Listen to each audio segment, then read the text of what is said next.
Ana Cláudia Gonçalves Santana, sou do curso de Licenciatura em Pedagogia da Uninter, Polo Rio Negrinho, Santa Catarina. Meu RU é 1601303. Estou aqui para dar continuidade nos meus vídeos sobre as escolas literárias brasileiras, no meu estágio no formato extensão, na modalidade ensino médio. Então, nós vamos, como eu já falei, dar continuidade às escolas literárias brasileiras. Então, agora nós estamos lá no ano de 1836 a 1881, com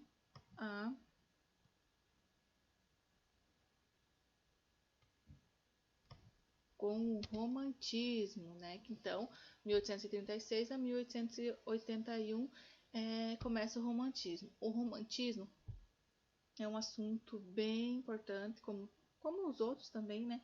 Mas ele é um pouquinho mais extenso e a gente vai tentar colocar as principais características nesse vídeo para que você possa lembrar, né, de tudo.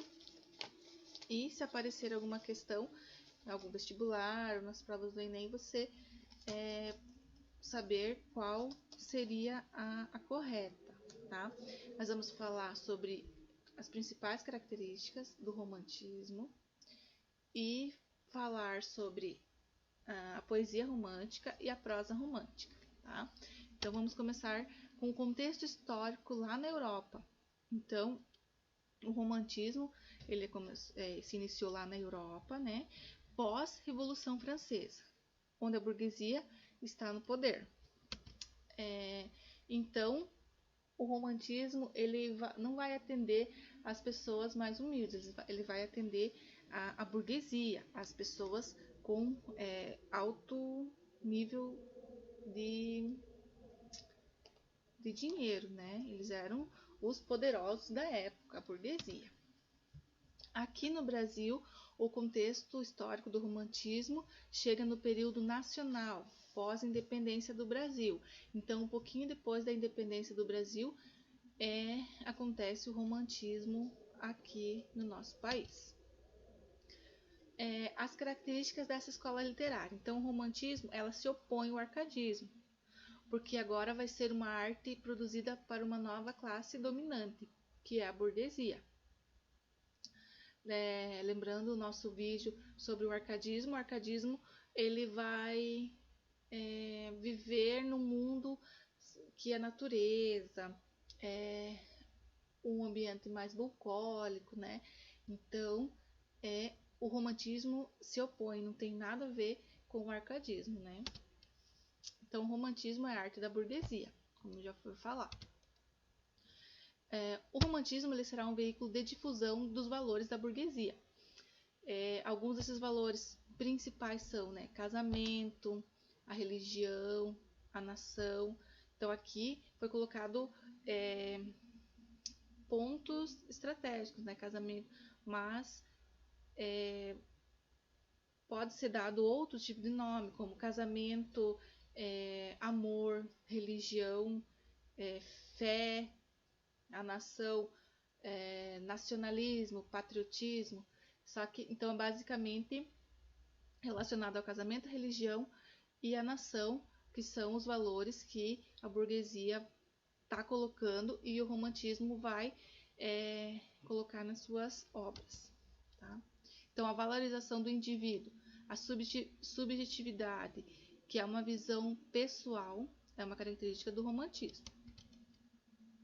Então, o romantismo ele vê o mundo na visão da emoção, enquanto em outras escolas literárias era sobre a razão. No romantismo é só emoção, a emotividade está em alta nessa época, né? Então, o romantismo ele vai idealizar as suas obras. Então, o que é a idealização? É o perfeito, é aquilo que eu vejo mudado pelos meus sentimentos. Então, a subjetividade, o sentimentalismo, a idealização são características importantíssimas sobre o romantismo. Tá? Outra característica bem legal do o romantismo é a originalidade. As obras não são comparadas a nenhuma outra. Então, enquanto lá no arcadismo eles usavam a mimice, né, que era pegar lá dos gregos, dos romanos, as suas obras, né, imitavam aquelas obras. Aqui no romantismo ela não é comparada a nenhuma outra, né? Aqui teve um erro de digitação, né? Nenhuma não é com M, é com N. Então vamos lá. Outra característica do romantismo é o escapismo. Então o romantismo ele quer sair da realidade. Ele quer estar em outro mundo, no mundo dos sonhos, no mundo do irreal. Então, o escapismo ele vai sair, ele quer sair daquela realidade onde ele está. E tem 4 rotas de fuga dos românticos. Então, em suas obras, eles vão fugir para o passado, eles vão fugir para os sonhos, para a natureza. E aqui, por último, aqui um bem importante que é a morte. Então, ele vai querer fazer essas 3 rotas de fuga. Então agora a gente vai falar um pouquinho sobre a poesia romântica, né? A poesia romântica, ela vai ter 3 gerações. Tá? A primeira geração vai ser chamada de nacionalismo, porque ela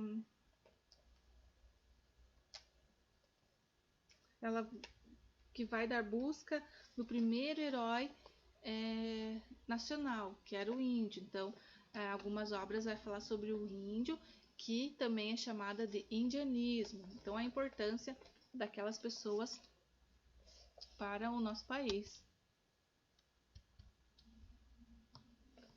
Então, tendo nessa primeira geração nomes como Gonçalves de Magalhães,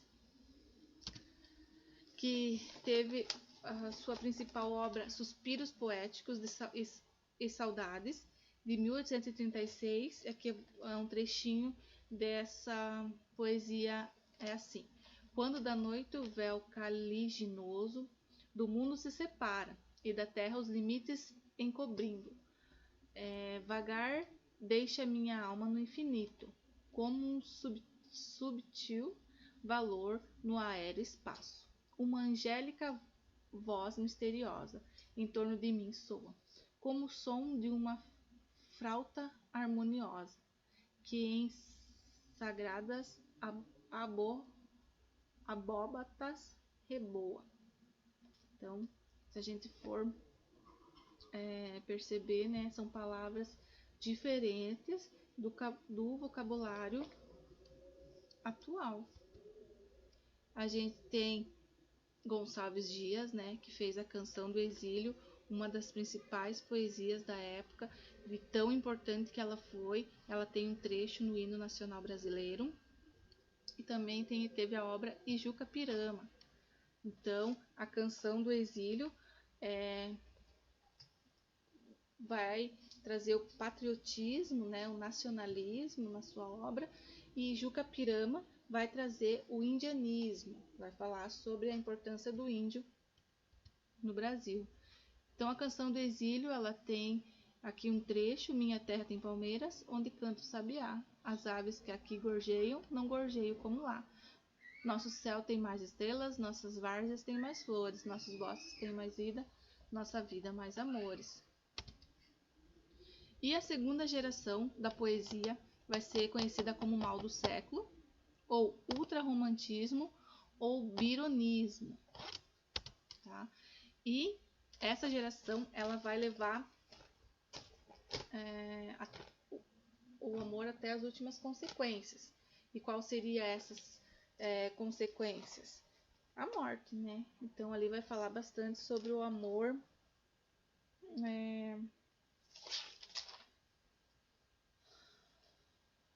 um amor que talvez não deu certo, né? Então, levava à morte. Os poetas eram chamados de mal do século, pois vão produzir uma poesia deprimente, marcada pelo tédio, pela vontade de morrer, que é a morbidez. Então, bem deprimente nessa geração. As poesias eram, né? Foram. Temos os principais nomes dessa segunda geração. Álvares de Azevedo, que escreveu 3 obras fundamentais: A Lira dos 20 Anos, Macário e Noite na Taverna. Um trecho de Lira dos 20 Anos. Lira do meu amor, do amor romântico, ou a eterna repetição.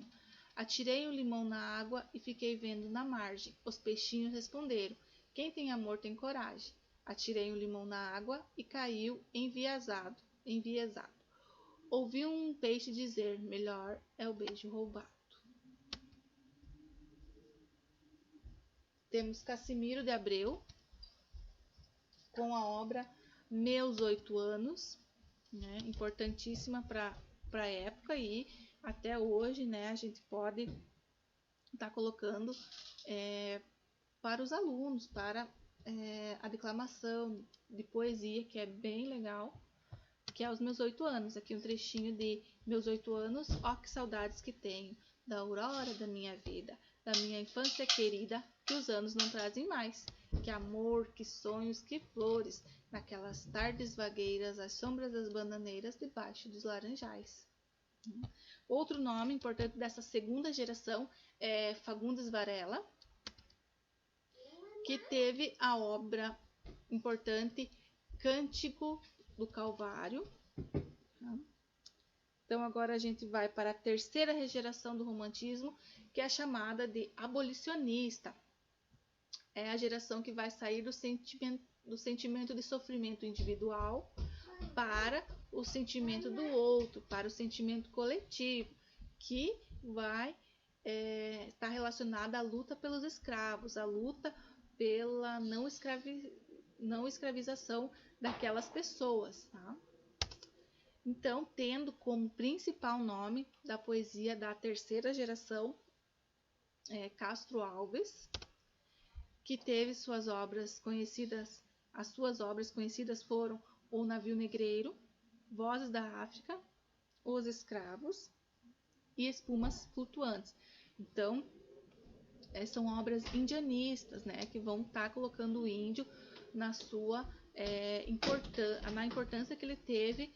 O índio não, agora eu errei, não é indianismo. Vai falar sobre a luta escrava, tá? Vai falar então qual a importância dela naquele momento, e que teria outras formas de colocar ele no mercado de trabalho, não escravizando. Então, Castro Alves, ele teve a vontade de mudar aquilo, né? Ele estava sofrendo com aquilo, então ele colocava nas suas obras que os escravos não deveriam mais estar sofrendo. Então, também, por tudo que ele fez pelos escravos, ele foi conhecido como poeta dos escravos. Aqui tem um trecho de Navio Negreiro, que é: estamos em pleno mar, douto no espaço, brinco luar, dourada borboleta, e as vagas após eles correm, cansam como turba de infantes inquieta. Estamos em pleno mar do firmamento, os astros saltam como espumas de ouro, o mar em troca acende as ardentes constelações do líquido tesouro. Tá, então essa foi a poesia no romantismo. Então teve 3 gerações a poesia. Então a primeira, conhecida como a geração do nacionalismo. A segunda geração romântica, conhecida como mal do século. E a terceira geração da poesia como abolicionista, né, que vai lutar contra a escravidão. Então, agora nós vamos para o romantismo na prosa, que vai mudar um pouquinho. Então, o romantismo na prosa eram feitos no formato de folhetins, publicados capítulos a capítulos. Então, na prosa, vamos comparar hoje com as séries, né? Ou as novelas, que vão de capítulo a capítulo. Então, era mais ou menos assim que eram feitas as prosas românticas, né? E há uma superficialidade nos românticos. Os personagens geralmente não costumam ter profundidade psicologicamente. Há também um maniquismo, né? Que é o bem e o mal, o herói e o vilão. Como as novelas e séries atualmente. Sempre vai ter um mocinho e sempre vai ter um vilão. Ou sempre vai ter uma mocinha e a pessoa má. E elas se diferenciam claramente. Então você vai, quando você lia aqueles folhetins, você sabia bem certo quem era o herói e quem era o vilão, quem fazia o bem e quem fazia o mal. Outra característica da prosa é que sempre vai haver um final feliz ou um final trágico. Se a gente for ver, as séries e novelas de hoje, né? Aqui no Brasil, é um retrato do Brasil no Segundo Império, sendo o principal público dessa época a mulher, tá? Que ela tinha maior interesse nessas obras. Então, tendo como principais nomes da prosa Joaquim Manuel de Macedo, que teve a obra Moreninha, de 1844, Franklin Távora, que teve a sua principal obra O Cabeleira. Temos Bernardo Guimarães, que fez a Escrava Isaura e o Seminarista. Então, a Escrava Isaura, dificilmente alguém não conhece a história da Escrava Isaura, que era uma escrava branca e sofria muito na mão do seu dono, que queria casar com ela, queria se aproveitar dela. Então teve toda uma história. Daí teve o mocinho que ajudou ela a não ser mais escrava e se casou com ela e teve um final feliz. Então, a Escrava Isaura, bem importante para a prosa romântica. José de Alencar, principal nome da prosa romântica. Então, falou de José Alencar, é prosa romântica, romantismo. Teve principais obras Iracema, o Guarani e o Birajara, que são obras indianistas, colocando o índio como herói nacional. Teve também obras como Diva, Lucila e Senhora, que são obras urbanas. Então, ele vai lá do índio até obras urbanas. Importante, diferente da poesia, a prosa não é dividida em gerações, mas sim em divisão temática. Então, é importantíssimo você saber dessa grande diferença. Então, na poesia, a poesia romântica foi dividida em 3 gerações. E a prosa não é dividida em gerações, e sim em divisões temáticas.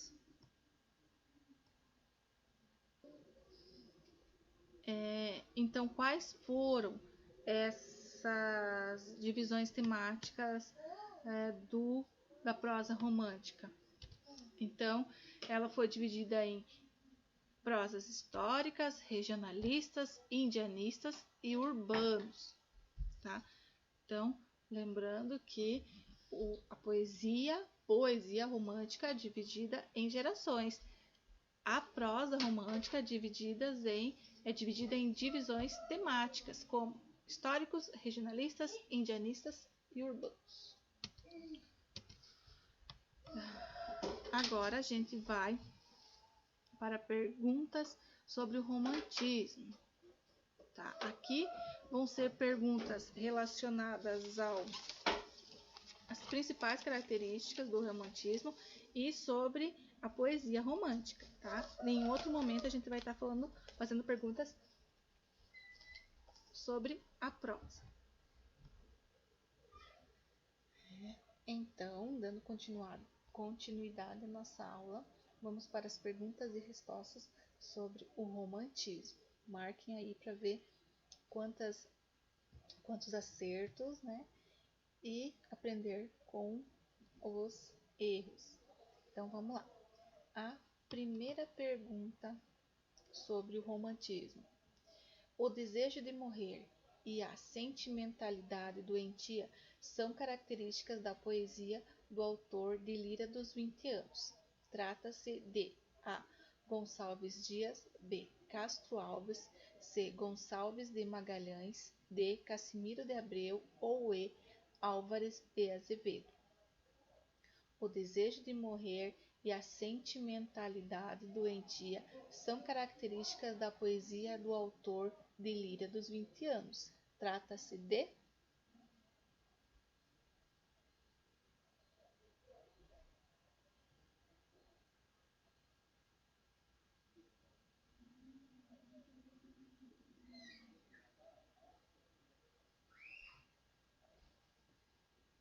Então, a resposta é alternativa E, Álvares de Azevedo.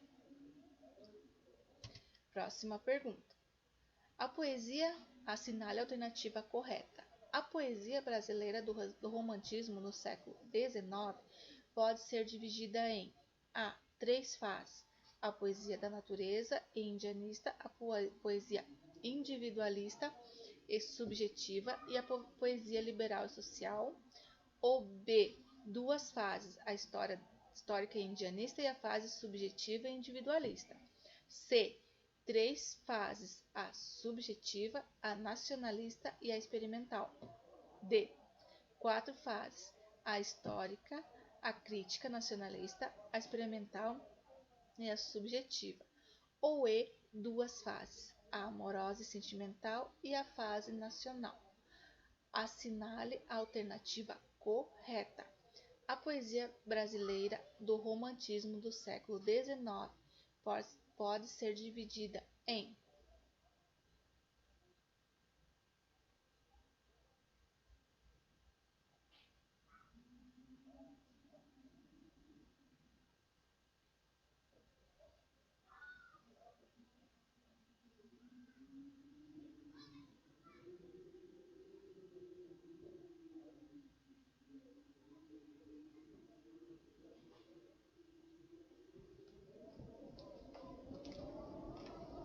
Então, vamos ver qual seria a alternativa correta.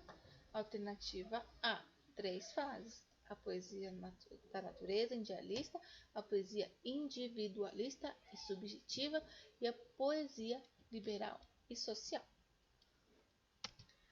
Pergunta. O indianismo dos poetas românticos é A. Uma forma de apresentar o índio em toda a sua realidade objetiva, o índio como elemento étnico da futura raça brasileira. B.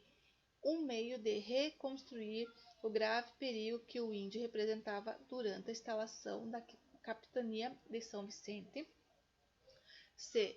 Um modelo francês seguido no Brasil, uma necessidade de exotismo que em nada difere do modelo europeu. D. Um meio de eternizar liricamente a aceitação pelo índio da nova civilização que se instalava.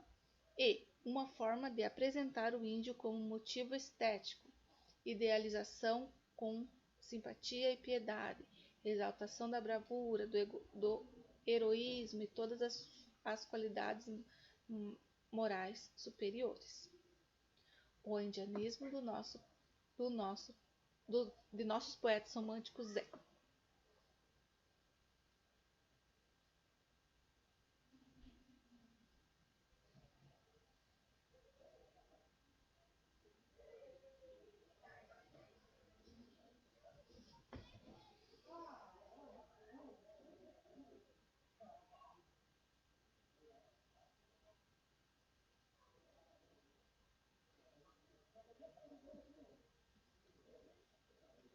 Então, a resposta correta é a letra E. É uma forma de apresentar o índio como um motivo estético, idealização como simpatia e piedade, exaltação da bravura, do heroísmo e de todas as qualidades morais superiores. Perguntas sobre a prosa. Sobre a prosa do romantismo brasileiro, é incorreto afirmar: A. Foi disseminada pelos folhetins publicados nos jornais. B. Caracterizou-se por romances policiais de caráter nacionalista. C. Teve José de Alencar como maior representante dos romances indianistas. Apresentou aspectos dos costumes burgueses, como os romances urbanos. Valorizou a identidade nacional por meio de romances regionalistas. Sobre a prosa no romantismo brasileiro, é incorreto afirmar: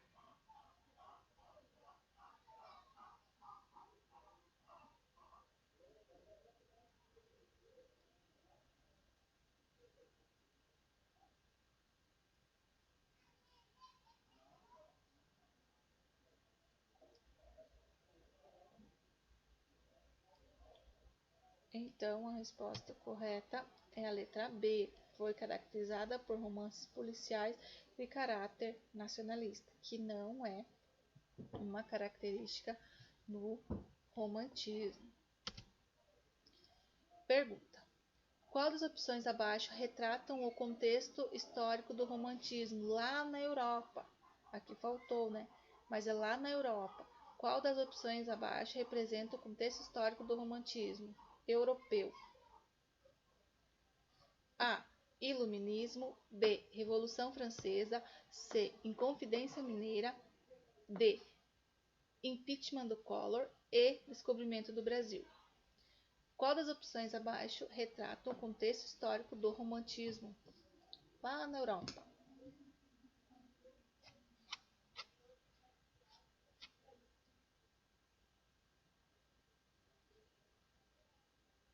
Então, a resposta correta é a letra B, né? É pós-Revolução Francesa que surgiu o romantismo lá na Europa.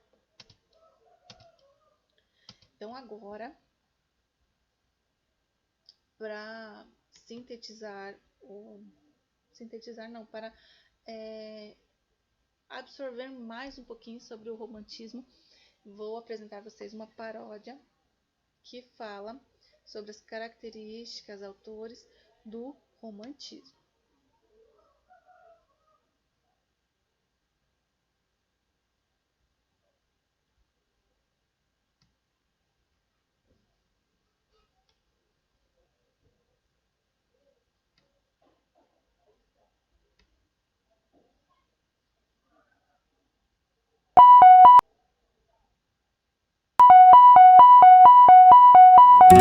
Eu quis escrever uma ficção pra postar num folhetim e mostrar que a geração não para por aí. A primeira nacional, a segunda ultra-romantismo, a terceira social, todas com subjetivismo. E dizer que o romance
José de Alencar, que escreveu Senhora, que escreveu Lúcio lá em 5 minutos.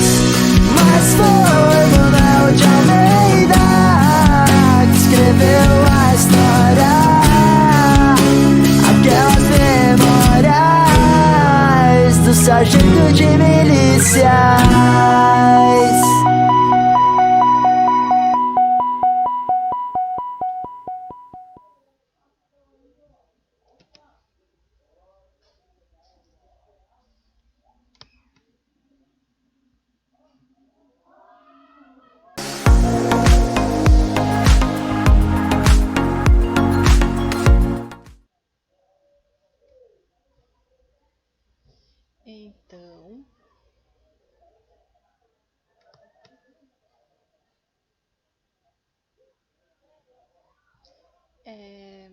Então, espero que tenha sido de alguma ajuda, né, para quem vai fazer vestibular, para quem vai fazer Enem, que tenha pegado pelo menos um pouco sobre a nossa aula sobre o romantismo. Espero vocês para o próximo vídeo. Obrigada a todos e até mais.